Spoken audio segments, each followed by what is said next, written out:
ازيكم، يا رب تكونوا بخير. النهاردة هنبدأ نعرف ايه البرنامج اللي احنا هنشتغل عليه في السلسلة ديت، وايه هي الاكستنشن اللي احنا محتاجينها في البرنامج عشان تساعدنا. البرنامج اللي احنا هنشتغل عليه هو فيجوال ستوديو كود. تمام. بكتب فيجوال ستوديو كود في السيرش بتاع جوجل، هيظهر لي أول حاجة في السيرش، دوس عليها.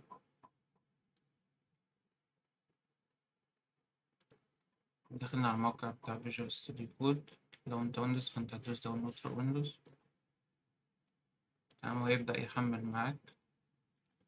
أنا عشان عندي فأنا مش محتاج أحمله تاني، بس هو أول ما أنت بتحمله بتدوس يعتبر زي كأنك بتسطب أي برنامج، نكست نكست نكست نكست، في الآخر بتدوس فينش، وأول ما يفتح معاك هيفتح معاك بالشكل دوت.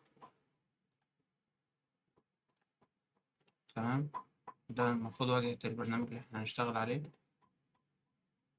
بعد كده بنيجي هنا. تمام، دي المكان اللي احنا محتاجين نضيف فيه الاكستنشن بتاعتنا.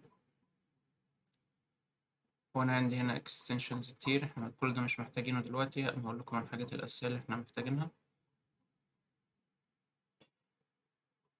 أول حاجة محتاجينها اللي هي اللايف سيرفر. تمام، ممكن اكتب لكم اسم الاكستنشن دي تحت في الديسكريبشن، واللينك بتاع البرنامج برضه تحت في الديسكريبشن.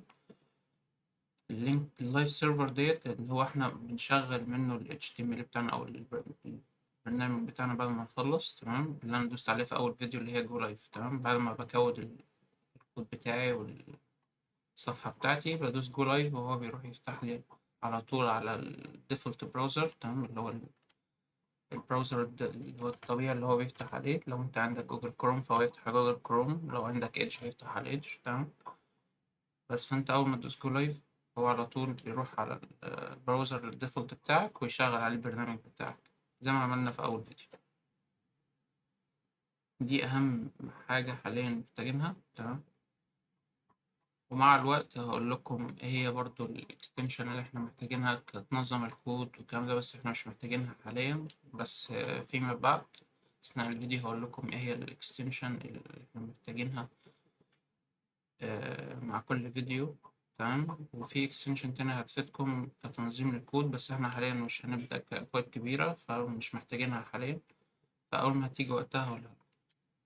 سلام، شكرا.